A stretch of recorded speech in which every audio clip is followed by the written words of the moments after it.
Stan Meyer's device works like he advertises, you would make energy available universally almost free.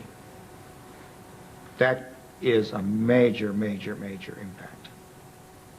What I would be concerned about is the people that sell energy would be essentially bankrupted, would be essentially bankrupted, would be essentially bankrupted. It's what happened to the Conestoga wagons when trains came, or to the Pony Express when the telegraph came in. They're going to wipe out an entrenched power base, and they may not go easily.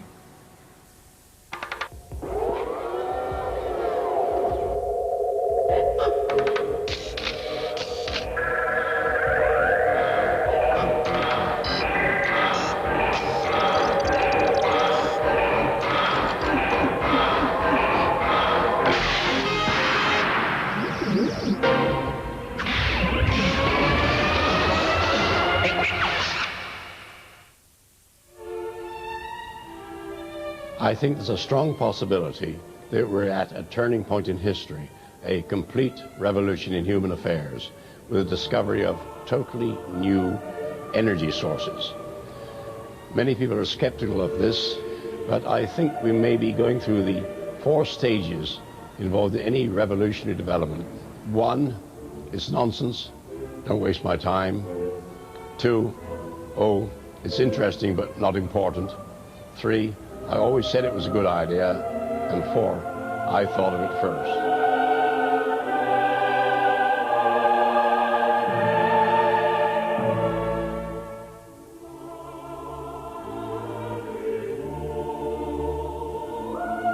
Can you imagine what it would be like if you could split water and run it into your engines?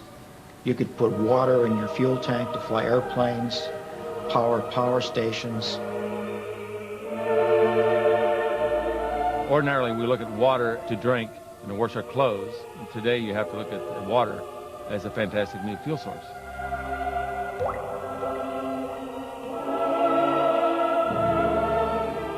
A world powered by water might seem like a dream, a pure fantasy. But 100 years ago, that is exactly what the men of steam would have thought about a world powered by oil.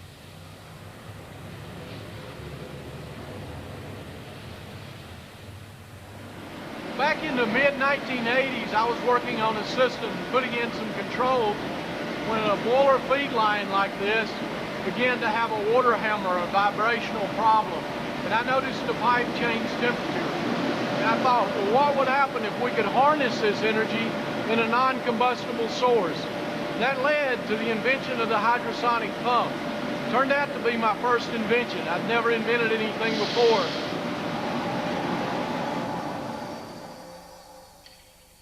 Jim Griggs' first invention was to bring him into direct confrontation with the world of science. Well, the first year or so, it was kind of just a project that was piddled with, kind of like a hobby on the weekends and spare time with friends. And that was the first time that we noticed the excess energy. It was back in the late 1980s. And I knew that you couldn't get more energy out than you put in. It violated the laws of physics. So I just set the pump to the side for a few months and just left it alone, didn't mess with it, trying to figure out where I was making my mistake. Jim Griggs is bang in the middle of the American tradition that has spawned such men as the Wright brothers and Edison, inquisitive, good with machines, working away in their garages and back sheds to turn an idea into a device that works. In Griggs' case, the mistake in the calculations that he was so concerned about has not gone away. In fact, it seems to have turned into a major scientific heresy. The machine appears to produce more energy than it consumes, and Griggs is now convinced that that is no mistake. He has struggled for 4 years to turn his spare time enthusiasm into a serious business.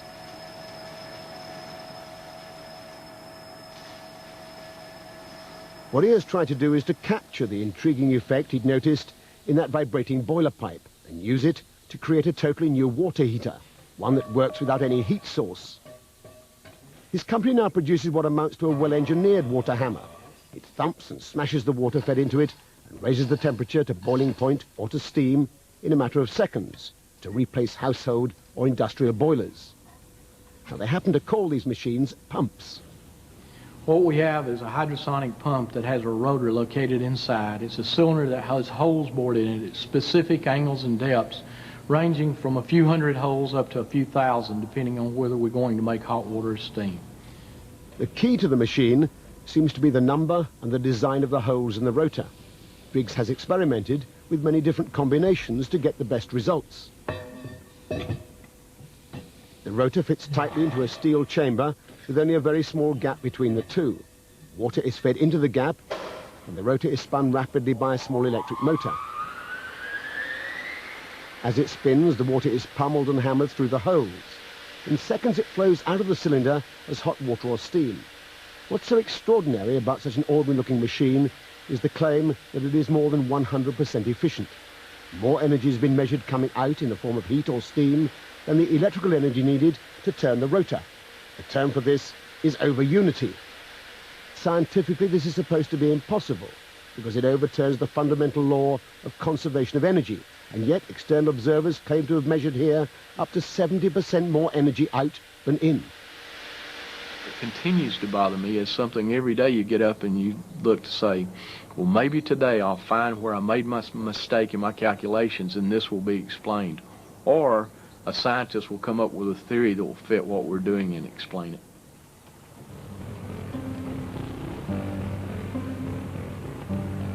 Tom Droege has had a distinguished career at one of the leading scientific centers in America, Fermilab. He also has a nationwide reputation as an investigator into the unusual. He's far too experienced to worry about the impact on his career of working on the fringes of science. When news about Jim Griggs' invention began to spread, Droege was contacted hundreds of miles away in his home city of Chicago. I came to Georgia out of an internet group, just happened to put up a note that says, why don't we send Tom Droege to Georgia to investigate this device? What I said to the group is that I can't go and prove that it's right or wrong. What I can do is go and look and see if the way he approaches the problem makes sense to me and if he's doing all the right kinds of things. Tom Droege was on his way to meet Jim Griggs and his business partner Kelly Hudson. I believe that most of the scientific community is just closed-minded about this, and they'll always be looking, or not always, hopefully not always, but are basically looking for anything to discredit or disprove what we're doing. And, you know, you're going up against some pretty smart people that are saying that.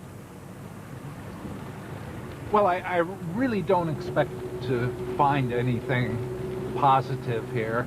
None of these devices have panned out in the past, so I really don't expect this one to.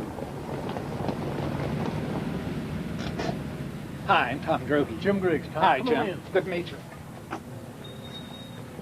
What kind of efficiencies are you seeing out of this on like a hot water run? The normal hot water run efficiencies run anywhere from around 108% efficient up to about 115% efficient. I was shown that it was putting out, I don't know, 8 or 10% more energy than it was put in. But these are just numbers on a computer, and what you're looking for is something that's convincing. Now, what I did do is try to look at the experimental technique and ask very specific questions about how they made measurements. Then we have generally 6 J-type thermocouples that feed back to the data acquisition system. And then you've got a thermometer here just to check that the thermocouples are reading correctly. Right. The company has invested probably in excess of $50,000 over the last year and a half to buy instrumentation and take the time to perform some of these measurements. They've invested a fair amount of money and effort, and it was actually good enough to design to take the measurements they needed to take. What was missing was sophistication in the analysis of the measurements that they were taking. True. Yeah.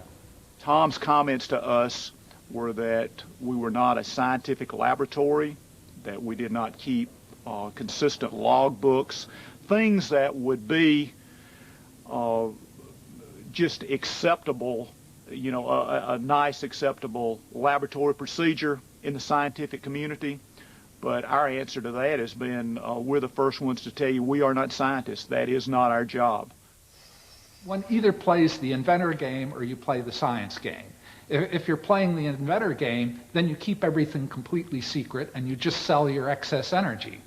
If you're playing the science game, then there are specific rules that are in effect. And the key part of the science game is replication. There were not even the most fundamental scientific processes applied to the way of making the measurements and the way to analyze them. And so I don't think there's any particular reason to believe them as true. Most inventions don't start in a university or a big city. They start in someone's garage or in someone's brain as an idea. The fact that we started out in a little town in Powder Springs, Georgia, and then grew into a bigger plant in the thriving metropolis of Rome, Georgia, no, it's not surprising to me. The visit was inconclusive. Tom Droege found no proof of overunity, but nor could he disprove it. Griggs has installed 9 machines so far, and in each case, it's caused some surprise. 250 miles away, for example, a Griggs machine has been heating the water for Albany Fire Station for over a year.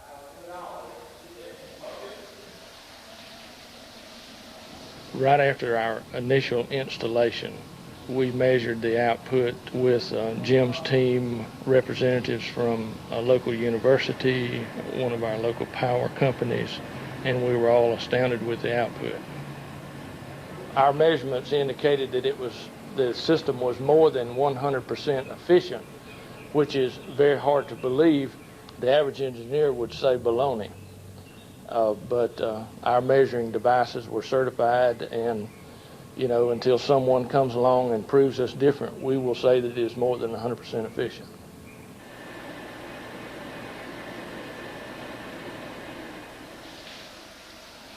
The scientific jury is still out on the Griggs machine, and the debate rumbles on across the internet. But the idea of a challenge to physics coming from such a direction is one that is rejected by leading particle physicist Frank Close. What would be revolutionary would be if you summed up all of the energy released and you found that the sum total was greater than you put in at the start. Then you'd be generating energy for free. And this would overthrow 300 years of experience, which has become embodied in what we call the principle of the conservation of energy.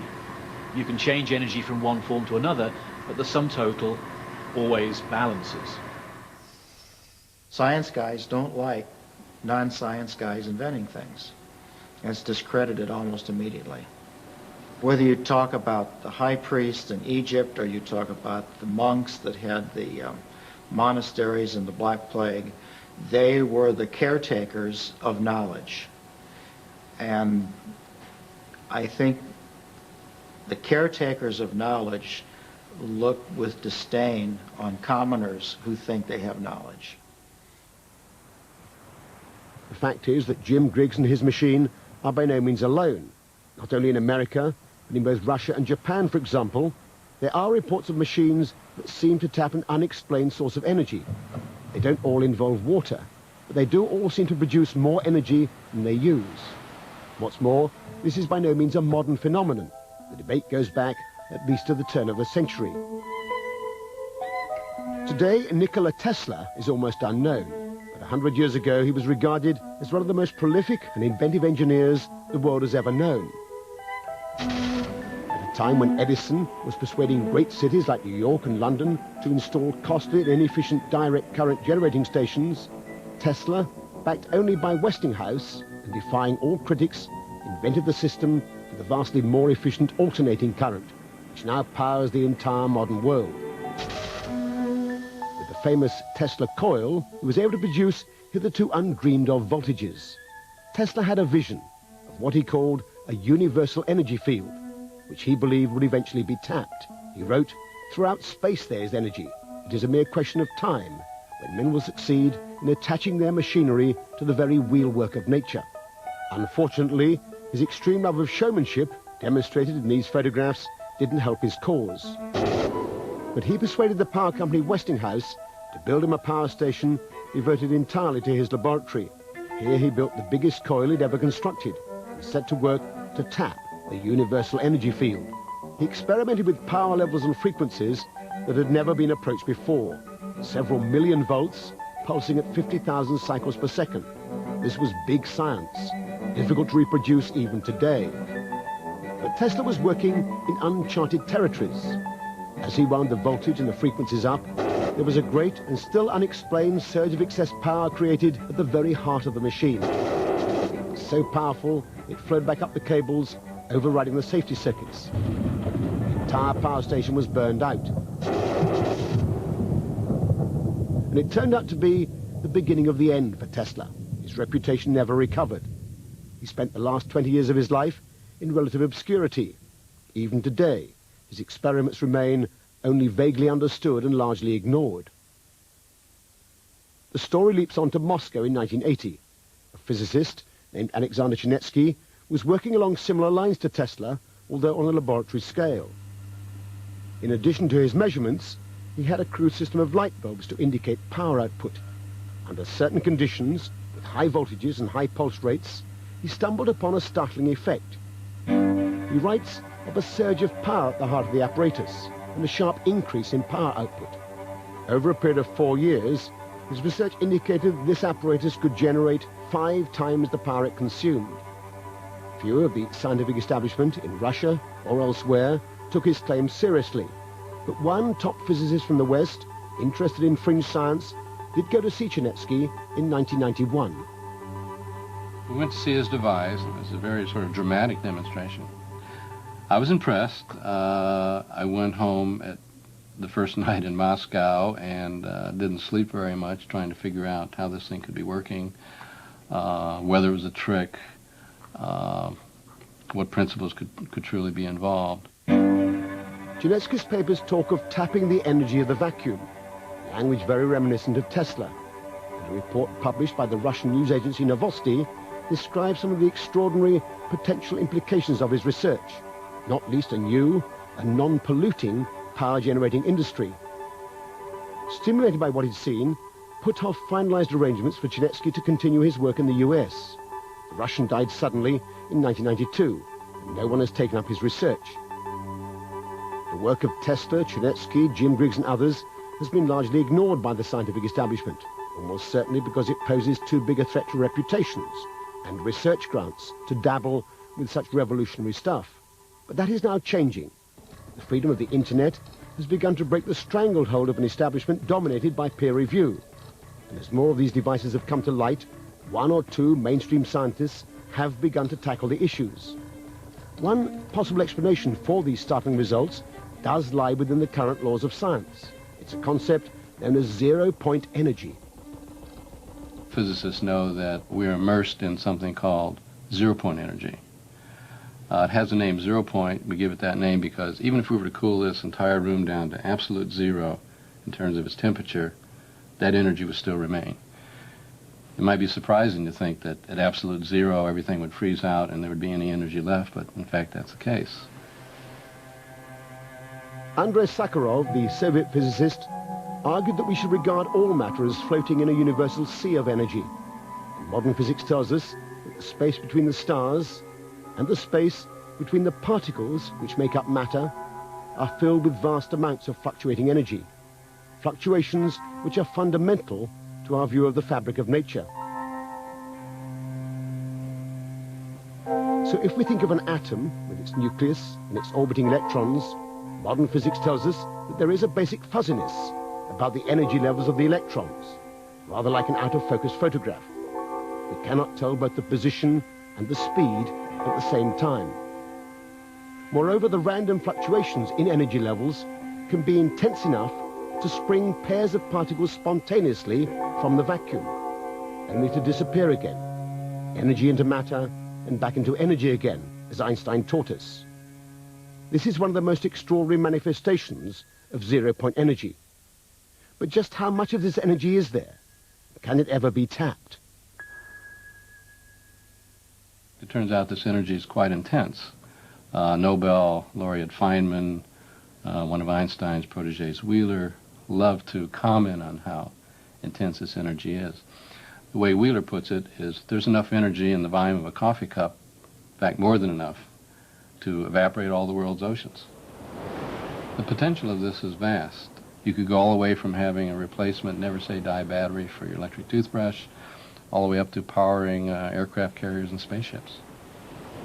If there is such a thing as zero-point energy, and if you can tap it, it's like living next to Grand Coulee Dam.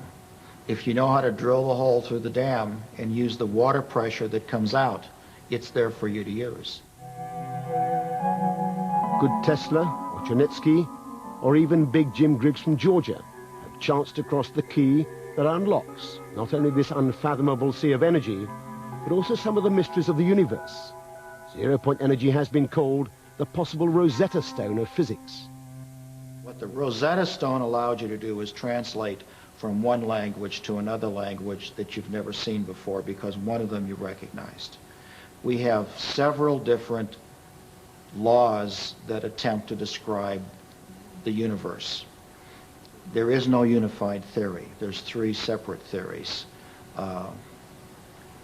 If indeed the Rosetta Stone existed, then you would allow these theories to merge into one, and you would understand the source and origin of the universe and how it's put together.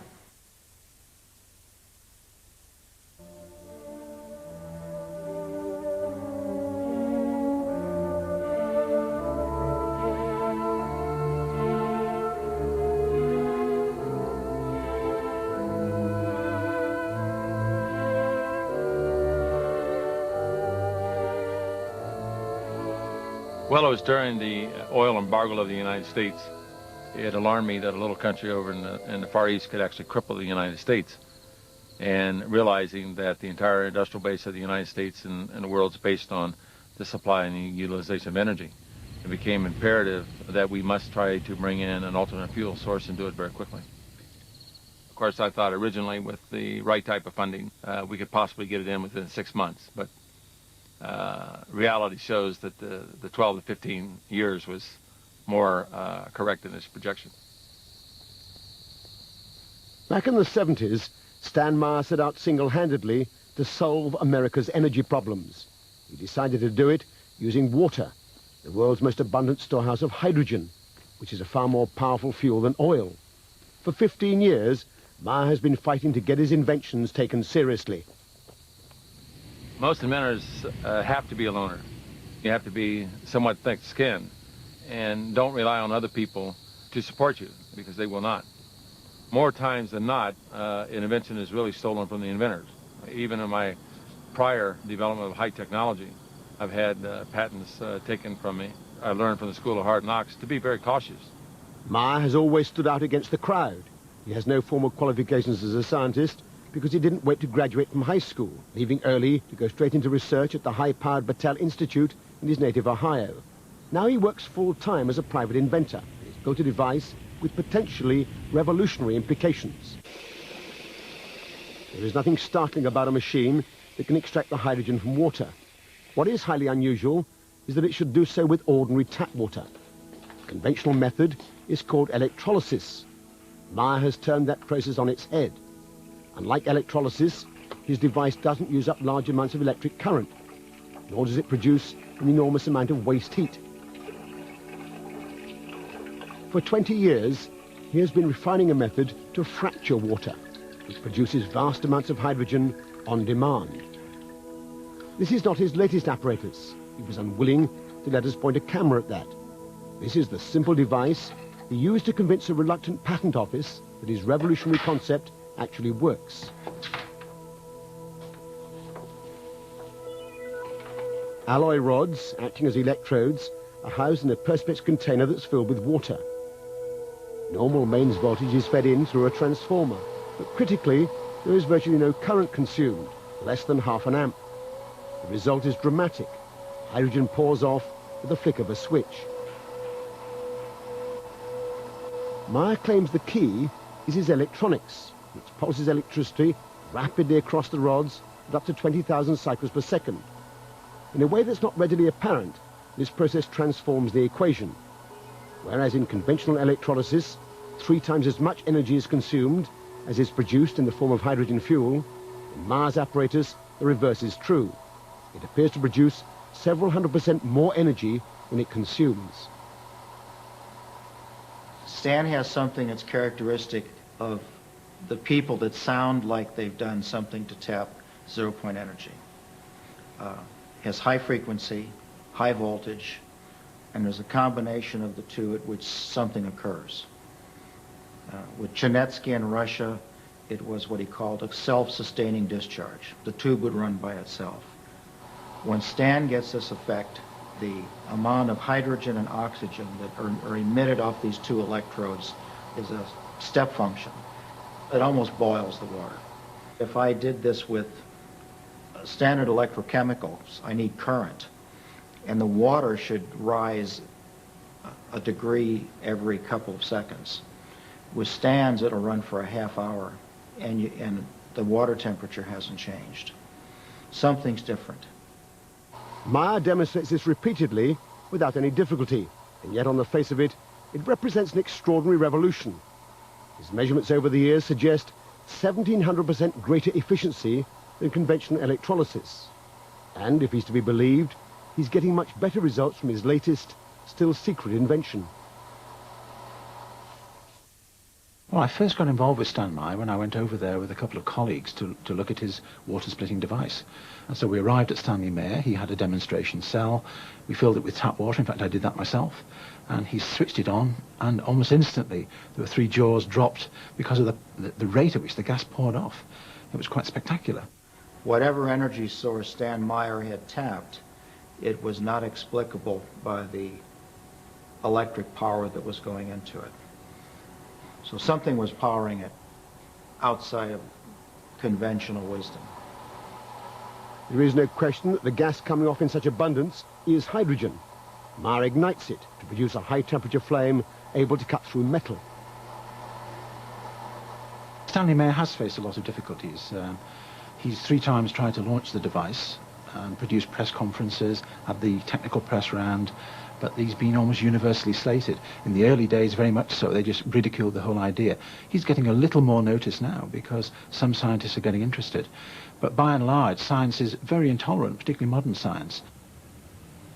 As with Tesla, Griggs and others, Meyer's claims are so far outside the received scientific wisdom that they've been ignored by the majority of the scientific establishment. But then, Meyer has ignored them too. He has poured his energies over the last 10 years into establishing recognition for his claims by getting international patents. In the processing, there was a great deal of difficulty in trying to process the legal paperwork in such a way as to allow the patent office to fully understand what was actually occurring. In one instant, we brought the water fuel cell to Washington, D.C., and of course I had tweaked it in such a way to produce an enormous amount of hydrogen, oxygen, and gas. And the patent examiner said, no, it will not work based on the electrolysis process. And when we turned it on and produced an enormous amount of hydrogen and gas, the examiner finally realized that we were doing exactly that, and went out in the hallway and started screaming and hollering to everybody on the floor, put out all your cigarettes, hydrogen's in the building. So we started laughing and said, well, we certainly convinced everybody in the patent office that we can do what we said we can do. Even so, the US Patent Office dragged their feet for 3 years before granting patents on the hydrogen-producing device. Since then, against massive resistance, he's managed to get patents established throughout Europe and Japan. But the hydrogen machine was only the first step towards Meyer's ultimate dream. If he gets it right, this application of his technology would change the 21st century in the same way that the Wright brothers and Carl Benz transformed the 20th. He is currently modifying a beach buggy to run on nothing but water. It doesn't have a petrol tank or even a hydrogen container. It has just a tank of water. He's invented a device called a water splitter to replace the spark plug. As the water is injected into the engine, Meyer claims it's fractured into hydrogen and oxygen and then burned as fuel. Meyer is working on a kit to modify any engine. He hopes to demonstrate it on this car within 12 months. And of course, the blessing to the use of the water as a fuel source, that on combustion, the byproduct is water mist. So we're even solving the environmental pollution problem at the same time that we're using water to maintain the industrial basis of the world. Meyer is protective about his inventions to the point of self-confessed paranoia. Most observers describe him as a crank and his car as an aberration. But then madness and genius often go hand in hand. Meyer shares with many inventors a problem that goes well beyond paranoia. As an engineer with no scientific background, he faces a giant hurdle when he tries to communicate with scientists. One problem is that the language that people use when they're trying to describe their inventions is not the language that I as a scientist am used to, and so I have to translate it, if you like, into a way that I can begin to understand what they're trying to say.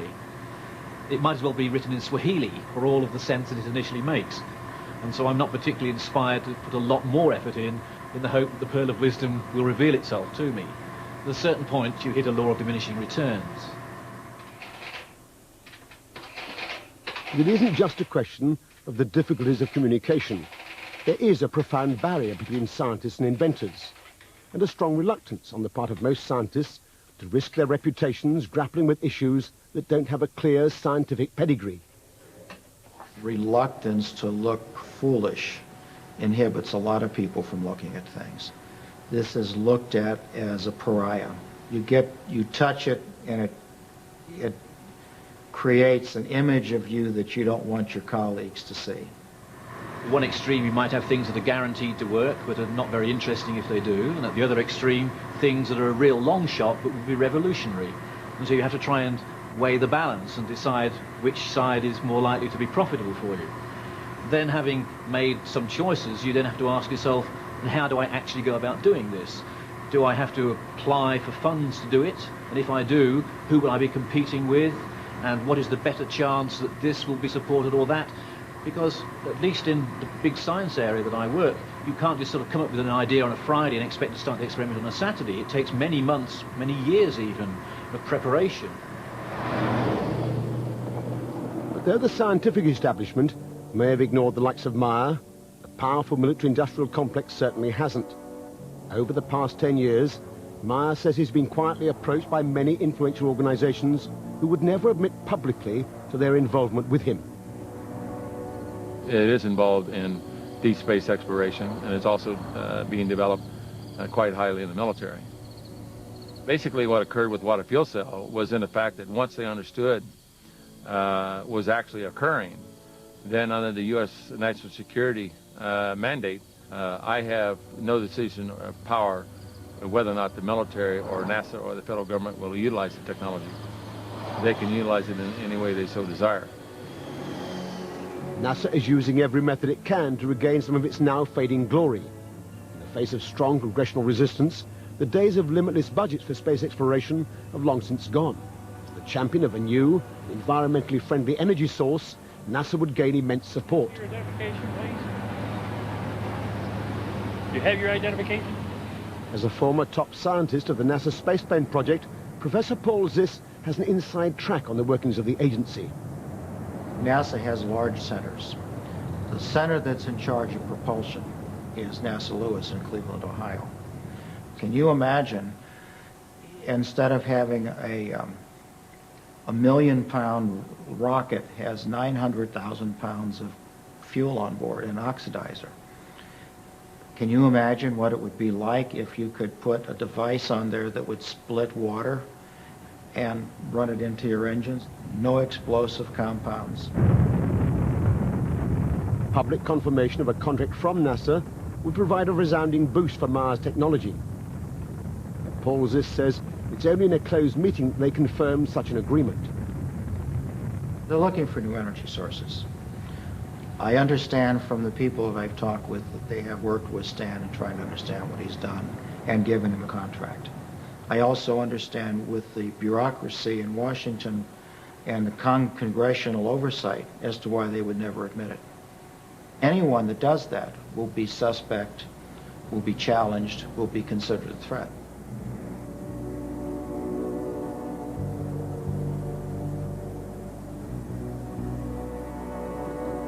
But if only a fraction of what Meyer claims for his technology can be achieved, it would represent a vindication for NASA's involvement.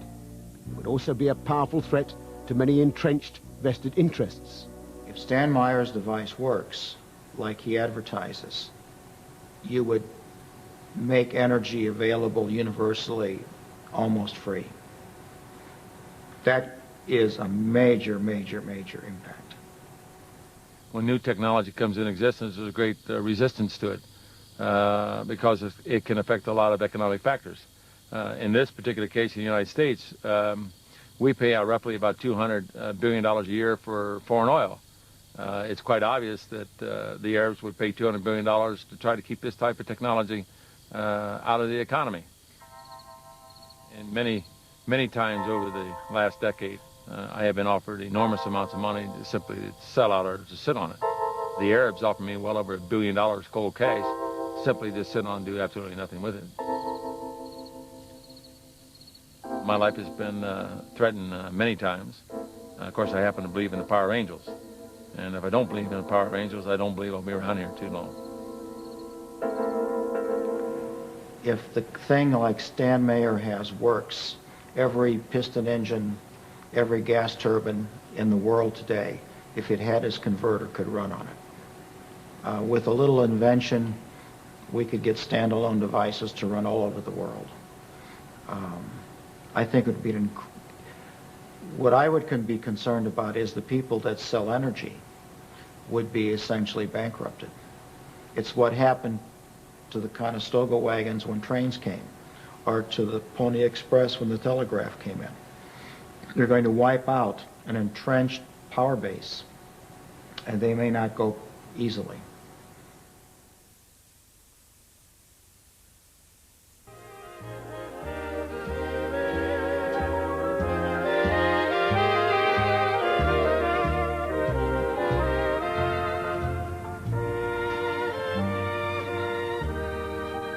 Florida, where America's rich come for the endless sunshine. 13 years ago, they were joined by an industrial chemist who had built a distinguished career with the American chemicals giant Dow. When I moved from California, I brought all of my laboratory with me. I bought my building and moved everything and set it up permanently so that I could do independent research on the hydrogen energy. I'd made enough money to retire, and I felt that the Silicon Valley was getting too crowded, and I wanted to move to Florida for the water. I'm trying to hold back the excitement because I don't want to lose my objectivity, but it is exciting to know where this may take us because it'll be a whole new area of theory.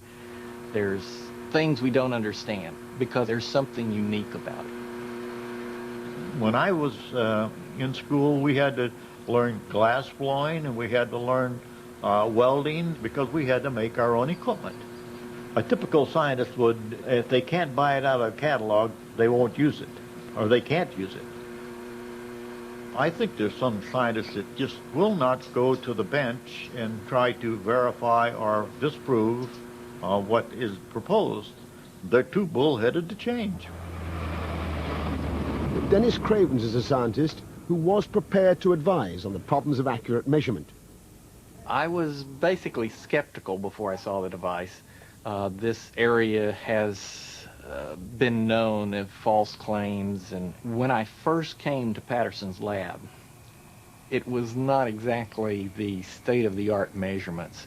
The electric meters only had a few digits to it, so there was some question of whether or not they were measuring what we thought they were measuring. I was finding an increased yield of energy. However, it was so low that it was questionable, and it could be my equipment, my instruments that were actually giving me this increased energy output instead of a true reaction.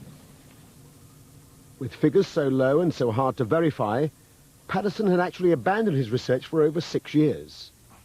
There was a lot of controversy about 1989 in alternative energies, and I went back and decided to take a look at my findings that I'd previously discovered.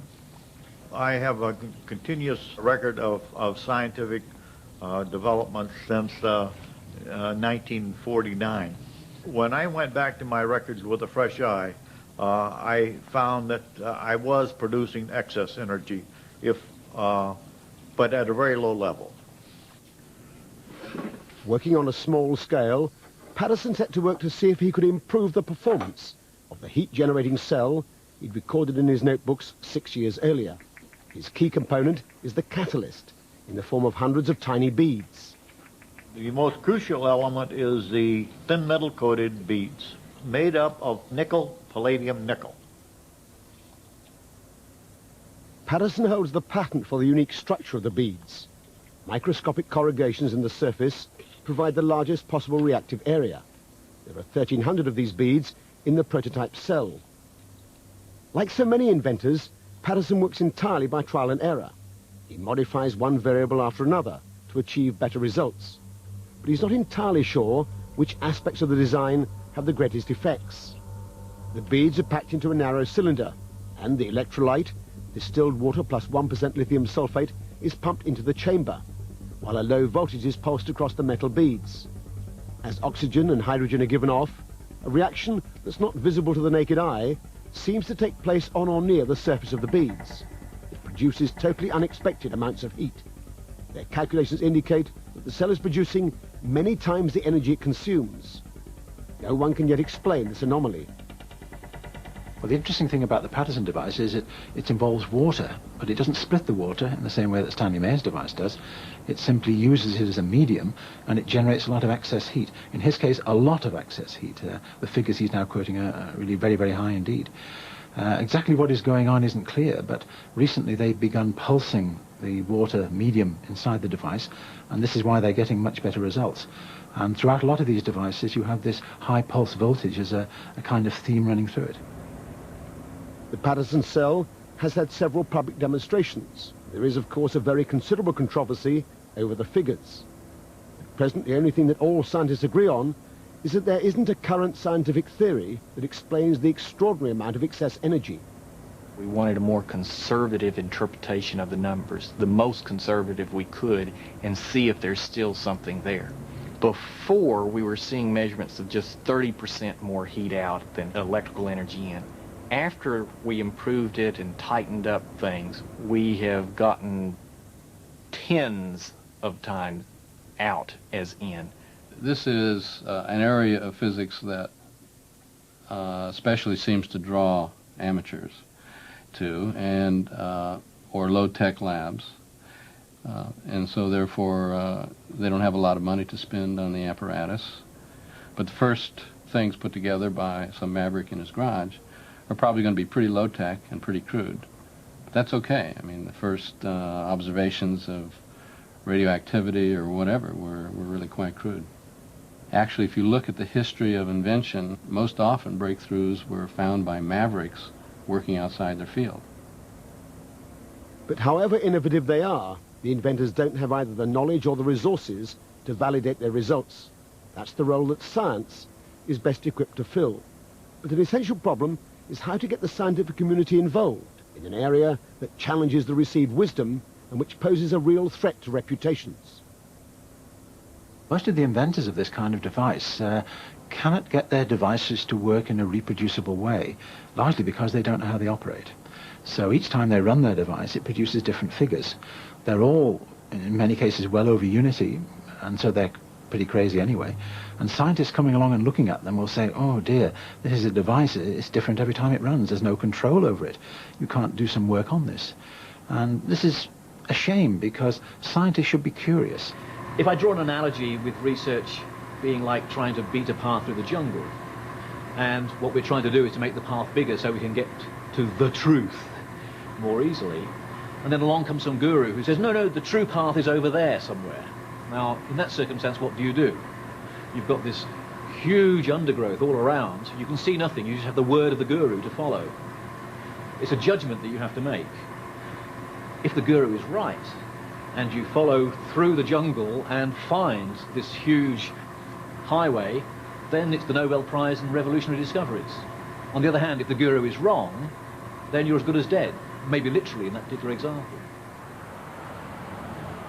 At the heart of the problem lies the issue of measurement, getting the figures right. Dr. Hal Puthoff has taken the greatest risk in trying to establish a dialogue with the inventors. His institute, at Austin, Texas, occupies an uneasy no-man's land between the scientific community, which is largely scornful, and the inventors, who are deeply suspicious. There is a tension between scientific knowledge on the one hand and those who are understandably reluctant to tell all their secrets. On the other hand, until we actually get a device in our own laboratory and make careful measurements, there's no way of evaluating in the dark as to whether they're actually working. Now in this case, this setup is so precise and so accurate that even if a device generates energy that would raise the temperature in here by only 1,000th of a degree, we could still determine that and therefore get an estimate of exactly how much energy was being created. Now to reach this kind of accuracy, it took us months of putting this equipment together, writing special computer programs to keep track of all this stuff. This is a very unique, one-of-a-kind workstation for us to carry out these kind of experiments. So this entire facility puts us in a position where if someone has a device that indeed does work, we will know it. Given the huge increase in activity in this field, what are the odds of finding a device that does tap zero-point energy? In this field, there's good news and bad news, and we find ourselves in kind of a paradoxical position. On the one hand, there's good theoretical reason to believe that it is possible to extract zero-point energy. In fact, there's actual laboratory evidence at the microscopic level. The bad news is that so far, the devices that at least we've had a chance to examine, have not demonstrated an engineering principle by which this can be done in some effective way. Well, there are people who are inventing and trying to develop new ways of producing energy with greater or less success. And some of these may well turn out to be interesting devices that one day you can buy and use. As an engineering or marketing and development project, that's fine as far as I'm concerned, but it doesn't have anything to do with the scientific interest as to whether or not these devices are producing more energy than you put in. On that, I'm prepared to bet my mortgage that they're not.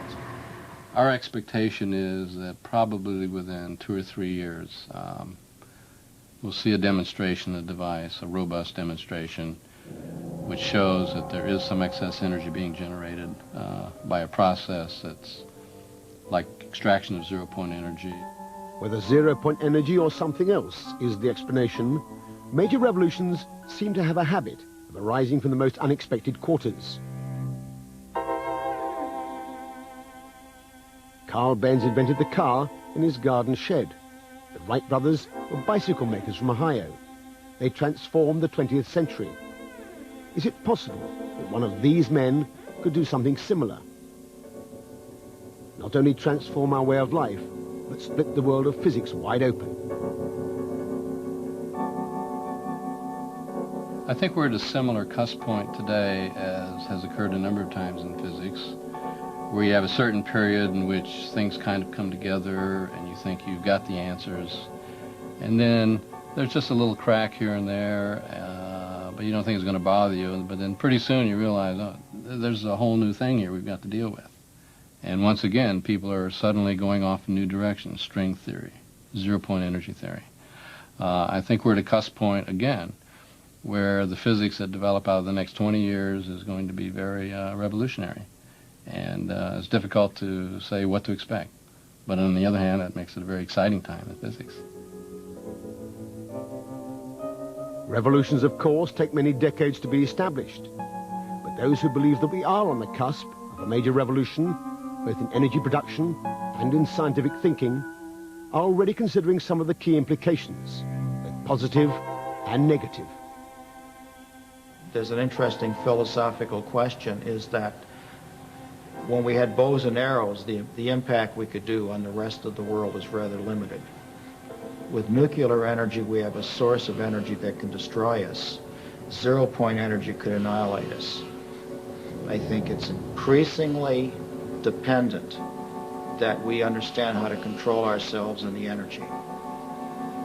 If we don't, it's too late.